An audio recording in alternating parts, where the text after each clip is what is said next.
This is the story of a boy and a girl whose relationship begins with hate but grows into love. At its center is Tsukiyama Yuga, a first-year high school student. At first glance, he seems like an ordinary boy, yet there's something about him that makes him stand out from everyone else. After class, he steps out of the classroom when some of his friends ask if he is free after school and whether he feels like going to karaoke. Upon hearing the word karaoke, he excitedly responds, saying that it sounds like a fantastic idea. He eagerly mentions how much he would love to see Saki-chan and Mei-san singing. He assures them that they can go there calmly and have fun. However, his friends inform him that the student council is off today. He confidently responds that it isn't true, admitting that he is already late for the meeting. His friends tease him, saying this always happens. Annoyed by their teasing, he scratches his head in frustration, replying that he will skip the student council meeting and would much rather go to karaoke instead. His friends encouraged him to attend the student council meeting, reminding him that he joined it because he liked it. They express concern about his decision to skip. He smiles, replying cleverly that he never liked the student council and only joined to maintain his school record. In a carefree manner, he adds that he enjoys spending time with them far more than worrying about school. His friends whisper among themselves, speculating that since he doesn't have a girlfriend, they should ask for his contact information. One of them is interested in him and suggests going ahead and doing it. She asks him why he doesn't exchange his line with them, and he agrees. His friends become very happy, but upon seeing their smiles, he understands their intentions and apologizes, reflecting that he is not interested in falling in love. He has other things to focus on and has decided to put his high school life second. His disappointment grows as he notices their interest in these matters. Despite his feelings, he tells them he will contact them later and leaves. As he walks away, he ponders that he is already completely late and anticipates getting scolded. He also wonders about the student council president, knowing she is very strict. He runs quickly, eventually reaching her and falling down. The student council president, Okami-senpai, angrily points out that he is exactly 25 minutes and 38 seconds late. She asserts in no uncertain terms that she is not Wolf, but Ukami. He, cornered, tries to make light of her anger by suggesting that Wolf would be fitting. However, she corrects him again and angrily extends her hand, ordering him to get up. He stands up and, to his surprise, looks at her with affection, thinking she is very kind today. He muses that as the student council president, she seems perfect in every way. He admires how everyone around her adores her, recognizing her as skilled at everything she does. Even when he isn't around, she manages the meetings efficiently. She has looks that make her the center of attention throughout the school. He falls deep into thought, imagining that she is an extremely rich young lady living alone in a penthouse bought by her parents. He reflects on how rich kids have everything without struggle, jokingly thinking that's why he hates her. Despite this, he admits that they are completely opposites. He recalls how the student council president, Akino, is serious and skilled at work, while he himself is more carefree. However, he realizes that in a way, they are not so different. She teasingly calls him both the moon and a soft-shelled turtle. He becomes annoyed at her comment and responds that if she keeps this up, he will tell Akino-senpai and she'll get scolded for it. She teases him further, saying that he will always be the turtle. He, frustrated, insists his name is Tsukiyama, not a turtle. She reminds him not to call her by strange names again. He, wanting to leave, asks if he can go home now that the meeting is over, but she refuses, telling him that because he was late, he will stay behind as a punishment. He agrees with reluctance, and they both sit in the library to study. He, still distracted, thinks that she looks like the moon, but her stern demeanor makes her resemble a wolf. He believes that if she ever showed her softer side, she would definitely look very cute. He toys with the idea of teasing her some more but opts to inquire about her relationship status instead. To his amusement, she overlooks his question, citing her disinterest in discussing personal matters at work. Undeterred, he inches closer, leans in, and boldly drops the bombshell. What would she do if he confessed his feelings for her? Her eyes widen in disbelief, and Tsukiyama revels in the satisfaction of her stunned reaction. She unexpectedly grabs his cheek, causing him to wince. When he questions her actions, she slyly retorts that he's no angel himself. She playfully tells him he's a century too young to play games with her and should come back when he's a bit more mature. He can't help but feel a tad deflated that she's already got him all figured out. He then reflects that someday he will definitely see her flustered face, believing that she has a hidden side she doesn't show to anyone. Afterward, he heads home and announces loudly upon arriving, His younger brother, Akatsuki, shows him his test results, which are 10 points higher than usual. He is happy and congratulates him. His younger sister, Akane, shows him her drawing and asks him to play with her. He compliments her drawing, telling her she could become a manga artist in the future. When she asks him to draw a character from her drawing, their older sister warns him that he'll be late for his part-time job if he does. He decides to quickly make dinner before heading out, telling his younger siblings that they know their situation is tough and that he is doing his best to take care of them in place of their mother. He expresses disappointment that their mother has been in the hospital for over a year and a half, and although their grandmother sometimes visits, she hasn't returned yet. Seeing his siblings feel down, he distracts them by saying that now they have the opportunity to play without fear of being scolded by their mom. He assures them that he will play with them when he gets back. He quickly prepares ginger pork for dinner, which his siblings praise for looking delicious. After finishing the meal, he tells his siblings he will leave the rest of the work to them and heads out for his job. On his way out, he looks at his rundown 20K apartment and reflects on how important it is to protect his life and care for his siblings above all else, even more than his school life. He leads a dual life, one as a carefree high school student and another as a dedicated tuition tutor. After school, he teaches university entrance exam material, a job he keeps hidden from his peers. Despite his laid-back attitude in school, he excels in academics and finds fulfillment in tutoring. This part-time job, though demanding, provides him with the opportunity to support his struggling family, something he does not take lightly. On one particular day, while tutoring his student, a girl brings him juice and thanks him for his consistent support. He humbly downplays the praise, acknowledging her rapid progress instead. She admits that she initially doubted the effectiveness of having a high school student tutor them for such an important exam, but now she finds his teaching methods remarkably clear and helpful. In response, he reveals a side of himself that few at school know. He is highly skilled in academics, but he chooses to keep this hidden in order to avoid drawing attention.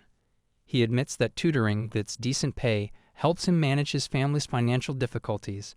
At home, he passes by the towering building where she, the strict student council president, resides. He briefly wonders what her life is like, assuming that she lives luxuriously.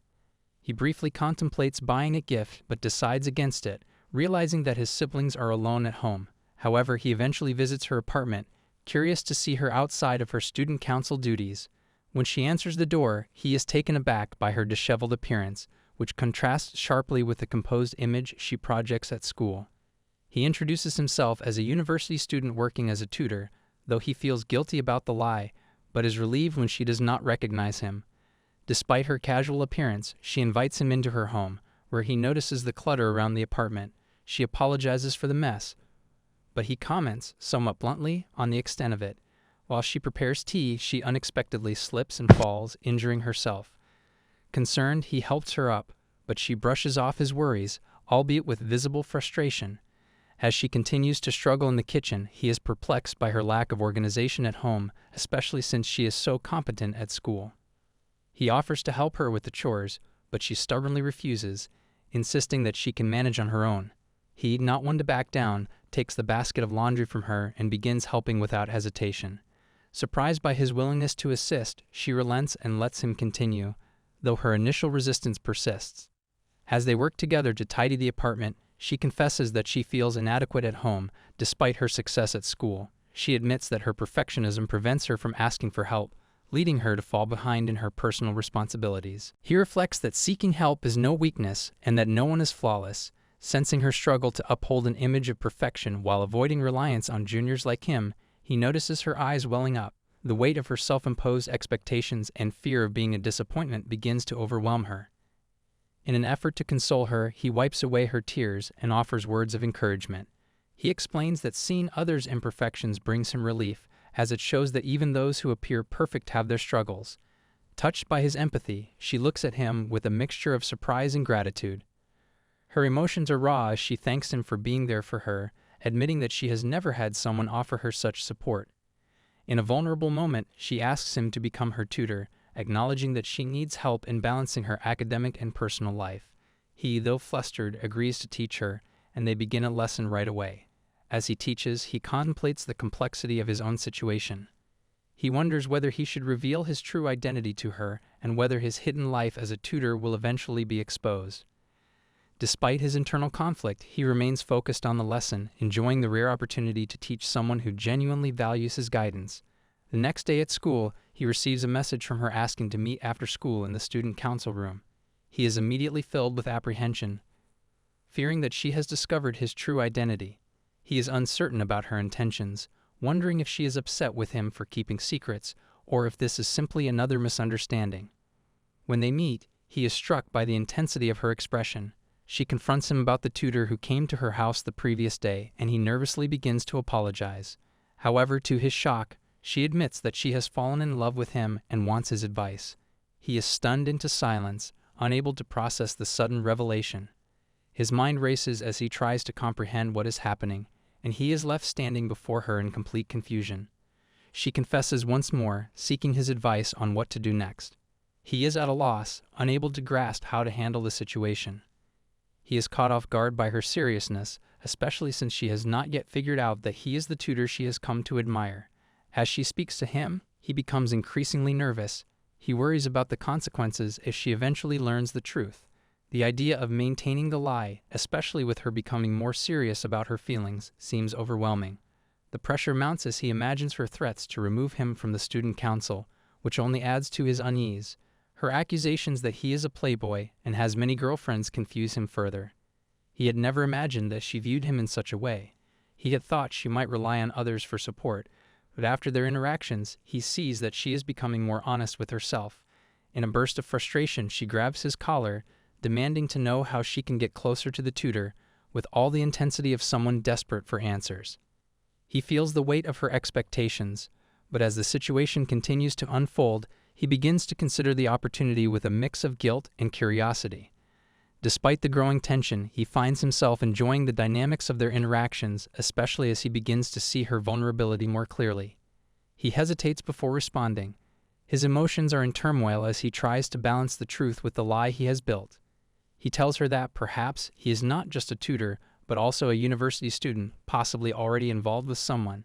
He attempts to downplay the situation, but his internal conflict grows. However, a thought crosses his mind.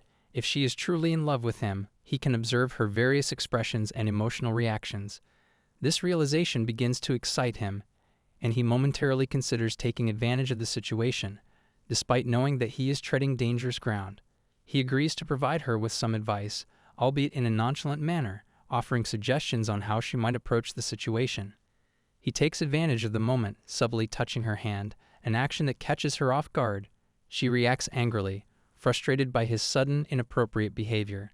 She insists that she is not the type of person to quickly close the emotional distance with someone and asks him to teach her properly, reinforcing her serious intentions. Feeling the weight of her intensity, he reluctantly agrees to help her navigate the issue more formally. Using a marker, he outlines 3 key points on the board, offering his advice on how to approach someone she is interested in. He advises her to be herself, not to pretend to be someone else, to find common interests with the person, and to increase physical contact where appropriate. As he outlines his steps, he asks her if she is truly determined to pursue a relationship with the tutor. After a pause, she reveals that while she is not ready to take things further with him yet, she wants to spend more time getting to know him. This response surprises him, leaving him bewildered and unsure of his own feelings. He realizes that he doesn't feel anything romantic toward her, but the situation remains complicated, particularly as it now involves his identity as the tutor. Later that day, he visits her house under the pretense of tutoring. She greets him warmly, but he feels a growing sense of discomfort as she calls him by a different name. This shift in how she addresses him unsettles him, reminding him of the precariousness of his situation. He becomes highly cautious, reminding himself to be careful not to slip up in front of her. As they begin their tutoring session, he inquires whether there was anything from the last lesson that she didn't understand. She seems increasingly nervous, and he, observing her, realizes that it is not him but the tutor she is truly interested in. Despite his internal turmoil, he pushes forward with the lesson, explaining a difficult formula while trying to keep his composure. His tutoring session continues with increasing tension as she grows more self-conscious about her interactions with him. As she attempts to write the formula on the notebook, her nervousness causes her to break the pencil in her hand. He, noticing her discomfort, quickly rises from his chair and apologizes, his nerves mounting as he worries that he may have applied too much pressure when he handed her the pencil. He casually mentions that it is only her second lesson and that it is understandable for her to be enthusiastic. However, she brushes aside his explanation, stating that she doesn't care about any of that. Her words become muddled as she tells him to start confirming, causing him to become confused. He looks at her in surprise, wondering if she has mixed up her words. Despite this, he notes that she seems quite clumsy whenever she is at home, which further amplifies his uncertainty about how to restore his dignity at this moment. As he reflects on his internal turmoil, he realizes that he must figure out how to redeem himself in her eyes. She, on the other hand, starts to recall Tsukiyama's advice about taking steps forward. She decides to act on it. Without warning, she moves forward and places her hand on top of his. His reaction is immediate and instinctual. He flinches, pulling his hand back and retreating from her. Seeing his startled response, she quickly apologizes, stating that it was a foolish mistake. He reassures her that it is not a big deal, but as he sees the disappointment in her expression, he begins to think that he shouldn't be so flustered by something as simple as a touch. Despite his inner conflict, he reaches for her hand again, offering reassurance and telling her not to be sad. She looks at him in surprise, unsure of how to process his actions. He, attempting to lighten the mood, draws a small star on her hand and compliments Kamikawa-san for giving it her all. He encourages her to have more confidence in herself, which leaves her speechless. She is unable to fully comprehend what just occurred. He, realizing that he might have overstepped, begins apologizing once more, expressing that if he made her uncomfortable, she should forgive him. He quickly explains that his intention was simply to make her feel a little happier. She, still perplexed, turns her attention to the drawing on her hand. She tells him that if Kiriyama-sensei gives her his hand again, she would like to reciprocate by making a similar drawing. He agrees, and she writes a message on his hand, thanking him for all the effort he has put into helping her. After this, the next day he arrives at school early, his mind still preoccupied with the previous day's events. He waits anxiously for Wolf-senpai arrival. As she approaches, accompanied by another classmate, Karasuma-senpai teasingly comments on his early arrival, remarking that it is unusual for him to be so punctual. She suggests that perhaps his girlfriend broke up with him, or something else had happened to make him act so differently. She slyly invites him to join her in the 2D world, mocking the unpredictable nature of relationships in the real world. He, trying to deflect the teasing, insists that he meets different girls every day, and that today he simply had some free time, which he used to show up early and rack up some good points for his report card. He glances at the drawing on his hand, which is beginning to fade. He then notices that Senpai has gone to the principal's office, leaving him to reflect on the situation. Wolf-senpai enters the room silently, and he is surprised to see her. She thanks him for the advice he gave her yesterday, mentioning that she was able to speak with the tutor. In a playful manner, he teases her, asking if she has ever felt the charm of a young man like himself. However, she responds seriously, stating that she doesn't feel any attraction to him. This response perplexes him, as he had hoped to elicit some reaction from her. He is left wondering why she doesn't seem interested in a student like him, especially after he had initially expected her to seek his company. He then shifts the conversation, asking her if his advice had been so effective that they would soon start dating. He follows up by suggesting the next step, to take a step of courage. He moves closer to her, demonstrating by reducing the physical distance between them. As he reaches for her hand to illustrate his point, his foot unexpectedly slips, and they both tumble to the ground. He ends up on top of her, and they stare at each other in a moment of shock. He quickly sits up and apologizes, expressing that it was his mistake. In the midst of this awkward situation, he wonders if she has noticed the doodle on his hand, unsure of how to move forward in such an uncomfortable moment. He sits on the ground, his mind racing with worry as he anxiously wonders if she has noticed the doodle from the previous day. The thought of his true identity being exposed makes him feel uneasy, and he hopes that the connection between him and the tutor he is pretending to be remains undetected.